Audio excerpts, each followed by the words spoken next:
আসসালামু আলাইকুম, সবাইকে স্বাগত জানাচ্ছি বিডিভিউসে। আপনাদের সাথে আছি আমি ফাহাদিয়া মিতো। কয়েক সপ্তাহ আগেও মিশরীয় নাগরিক আহমেদ আল মনসুরকে তেমন কেউ চিনত না, কিন্তু সিরীয় বিদ্রোহীরা আসাদ সরকারের পতন ঘটানোর পর মাত্র কয়েক সপ্তাহেই মিশরে বহু ভক্ত সমর্থক গড়ে উঠেছে আল মনসুরের। মিশরে আল সিসির সামরিক অভ্যুত্থান ও পরবর্তীকালে যেসব নৃশংস হত্যাকাণ্ড ঘটানো হয় সেগুলো দেখার পর দেশ ছেড়ে সিরিয়ায় পাড়ি দিয়েছিলেন আল মনসুর। সেখানে তিনি আসাদ বিরোধী আন্দোলনের সাথে যুক্ত হন। এইচটিএস এর নেতৃত্বে আসাদ সরকারের পতনের পর আল মনসুর এবার সিসি সরকারের বিরুদ্ধে সোশ্যাল মিডিয়ায় প্রচারণা শুরু করেছেন। বিশ্লেষকরা বলছেন, আল মনসুরের পক্ষে মিশরে জনসমর্থন বাড়ার কারণে বেশ ভয় পেয়ে গেছে সিসি সরকার। স্বরাষ্ট্রমন্ত্রী দেশের নিরাপত্তা সতর্কতা বাড়িয়েছেন। আল মনসুরকে হুমকি পর্যন্ত দিচ্ছে সিসির সমর্থকরা। বিস্তারিত থাকছে হায়দার সাইফের প্রতিবেদনে।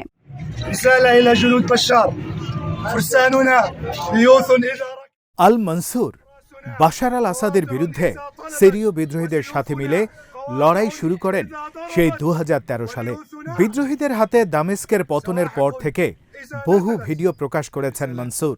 মিশরের প্রেসিডেন্ট আব্দুল ফাত্তাহ আল সিসির প্রতি আহ্বান জানিয়েছেন যাতে তিনি ক্ষমতা থেকে সরে যান। সিসি ১২ বছর ধরে মিশর শাসন করছেন।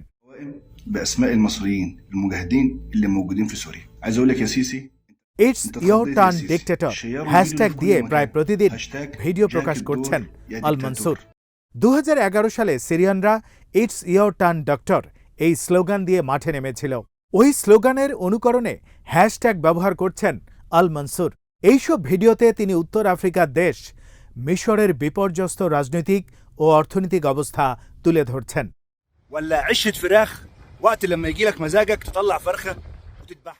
সম্প্রতি সোশ্যাল মিডিয়ায় এক্সে প্রকাশিত এক ভিডিওতে আল মনসুর বলেছেন, সিসি আমাদেরকে যে আতঙ্কের পরিবেশের মধ্যে রেখেছে সেখান থেকে বেরিয়ে আসার জন্য আবার বিপ্লবের আগুন জ্বালাতে হবে।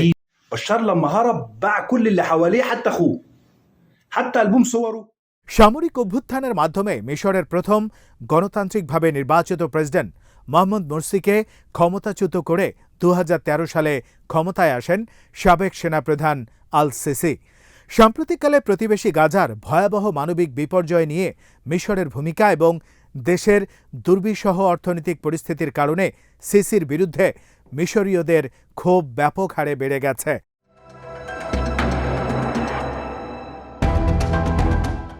$১০৯ মিলিয়ন মানুষের দেশ মিশরে মূল্যস্ফীতি এখন স্মরণকালের সর্বোচ্চ পর্যায়ে চলে গেছে। অন্যদিকে সিসি ক্ষমতা দখলের পর থেকেই দেশে বিদেশি মুদ্রার সংকট চলছে, যেটা উত্তরণের কোনো লক্ষণ এখনও দেখা যাচ্ছে না। এদিকে ২০২৩ সালের ডিসেম্বরের হিসেবে মিশরের বিদেশি ঋণের পরিমাণ ৪ গুণ বেড়ে $১৬৪ বিলিয়ন এসে দাঁড়িয়েছে।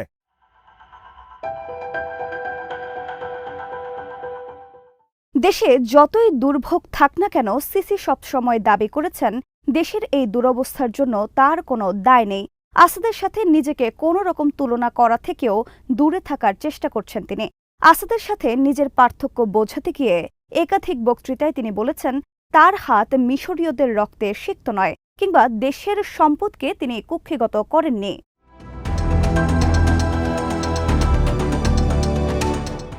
সাম্প্রতিক এক বক্তৃতায় সিসি বলেছেন, তোমাদের প্রেসিডেন্ট যদি ভালো না হতো, তার হাতে যদি তোমাদের রক্ত লেগে থাকত, অথবা তিনি যদি তোমাদের অর্থ চুরি করতেন, তাহলে দেশের জন্য তোমাদের উদ্বিগ্ন হওয়ার কারণ ছিল।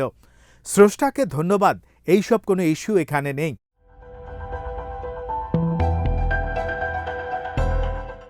তবে সোশ্যাল মিডিয়ায় অনেকেই আল মনসুরের হ্যাশট্যাগ ব্যবহার করছেন। তারা বলছেন, সামরিক অভ্যুত্থানের পরের মাসগুলোতে মানবতা বিরোধী অপরাধে নেতৃত্ব দিয়েছেন সিসি। হাজার হাজার মুরসি সমর্থক বিক্ষোভকারীদেরকে হয় গুলি করে মারা হয়েছে অথবা কারাবন্দী করা হয়েছে। তারা বলছেন, আধুনিক ইতিহাসে এই মাত্রার পুলিশি বর্বরতার দ্বিতীয় কোনো নজির নেই। সিসি একই সাথে বিরোধীদের বিরুদ্ধে বড় ধরনের সাঁড়াশি অভিযান চালিয়েছেন। বিরোধী রাজনৈতিক পক্ষের প্রায় ৬৫,০০০ অ্যাক্টিভিস্টকে তিনি গ্রেপ্তার করেছেন। এদের মধ্যে রাজনীতিবিদ, বিক্ষোভকারী, সাংবাদিক থেকে শুরু করে নাগরিক সমাজের প্রতিনিধি সবাই রয়েছে।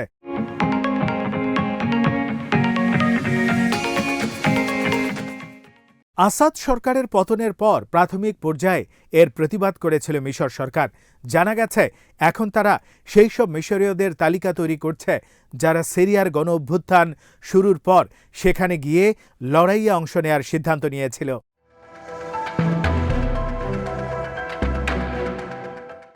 মিশরীয় সূত্রের বরাত দিয়ে সৌদি আরবের রাষ্ট্রীয় মিডিয়া জানিয়েছে, মিশর সরকারের দাবি অনুযায়ী সিরিয়াতে যারা লড়াইয়ে অংশ নিতে গেছে এদের অনেকে সিরিয়া যাওয়ার আগে মিশরের সন্ত্রাসী কর্মকাণ্ডে জড়িত ছিল। হায়াত তাহরির আল শাম বা HTS নামের যে বিদ্রোহী গ্রুপটি এখন দামেস্কের নিয়ন্ত্রণ নিয়েছে সেই গ্রুপ এখন ত্যাগ করেছেন আল মনসুর। মিশর সরকারের কর্মকাণ্ডকে ব্যঙ্গ করে তিনি বলেছেন, সিসি এখন ভয় পেয়ে গেছেন।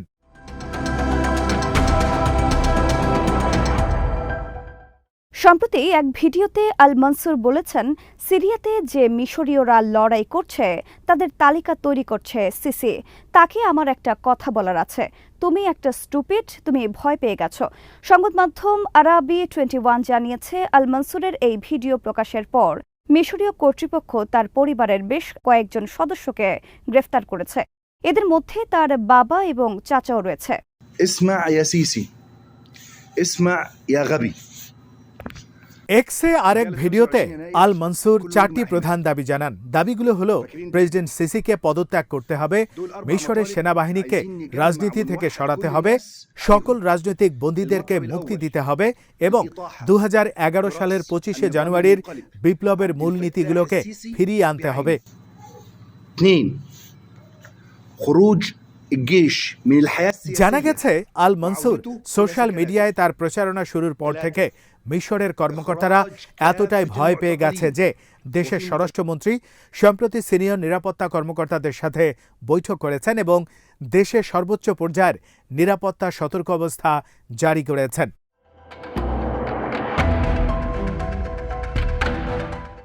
ক্রমবর্ধমান এই অস্থিরতার মধ্যে সিসির অন্যতম সমর্থক আহমদ মুসা তার এক্স অ্যাকাউন্টে আল মনসুরের কড়া সমালোচনা করেছেন। হুমকি দিয়ে তিনি বলেছেন, আল মনসুরের পরিণতি হবে হিশাম আর শাওমির মতো। হিশাম ছিলেন সাবেক এক সামরিক কর্মকর্তা, ষড়যন্ত্র ও সন্ত্রাসবাদের কথিত অভিযোগে যাকে মৃত্যুদণ্ড দেয়া হয়েছে।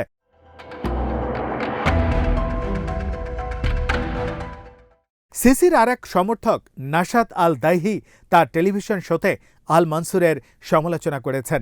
আল মনসুরকে কুচক্রী সন্ত্রাসী আখ্যা দিয়ে তিনি বলেছেন, এই সন্ত্রাসী 2012 সালে দেশ ছেড়ে পালিয়ে গেছে, এখন সে সিরিয়ার মতো মিশরেও সশস্ত্র বিপ্লবের ডাক দিচ্ছে। وعودته إلى سكناته 3 আল মনসুরের ঘনিষ্ঠ সূত্র মিডল ইস্ট আইকে জানিয়েছে, মিশর সরকার আল মনসুরকে সন্ত্রাসী আখ্যা দিয়ে তার সমালোচনা করলেও মনসুর তার সংকল্পে অটল রয়েছেন। সামরিক অভ্যুত্থানের সময় তার পরবর্তী সময়ে সিসি যে বর্বরতা চালিয়েছিল সেই বর্বরতাই আল মনসুরকে এই পথে ঠেলে দিয়েছে বলে মন্তব্য করেন তিনি।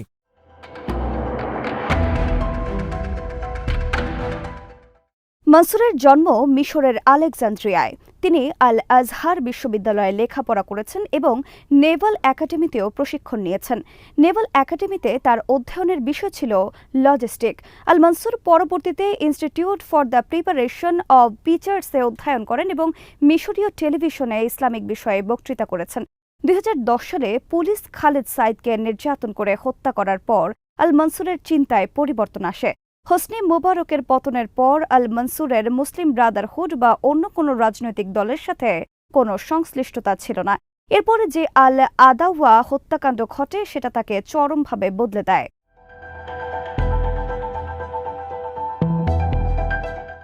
আল মনসুর রাবা অবস্থান কর্মসূচিতে অংশ নিয়েছিলেন। সামরিক সরকারের অনেকগুলো হত্যাকাণ্ড তিনি প্রত্যক্ষ করেছেন। ওইসব হত্যাকাণ্ডের 2 মাসের মাথায় তিনি সিরিয়ার উদ্দেশ্যে মিশর ত্যাগ করেন। সিরিয়া গিয়ে তিনি আসাদ সরকারের বিরুদ্ধে লড়াইয়ে যোগ দেন।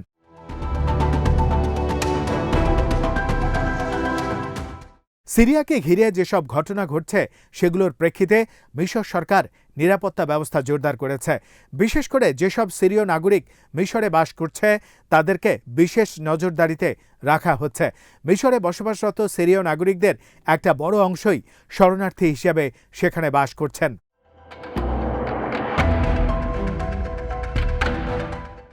আসাদ সরকারের পতনের পর মিশরের সিরিয় কমিউনিটির সদস্যরা যখন কায়রোর রাস্তায় নেমে উদযাপন করছিল তখন তাদের অনেককে গ্রেপ্তার করেছে সিসি সরকার।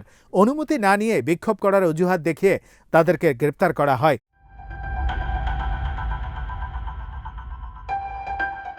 মিশরীয় কর্তৃপক্ষ ট্রাভেল ও এয়ারলাইন্স কোম্পানিগুলোকে নির্দেশ দিয়েছে যাতে তারা বিশ্বের কোনো দেশ থেকে সিরীয় যাত্রীদেরকে মিশরে নিয়ে না আসে। শুধুমাত্র যেসব সিরীয়রা আগে থেকেই মিশরে বসবাসের অনুমতি পেয়েছে তাদেরকে আসার অনুমতি দেয়া হয়েছে।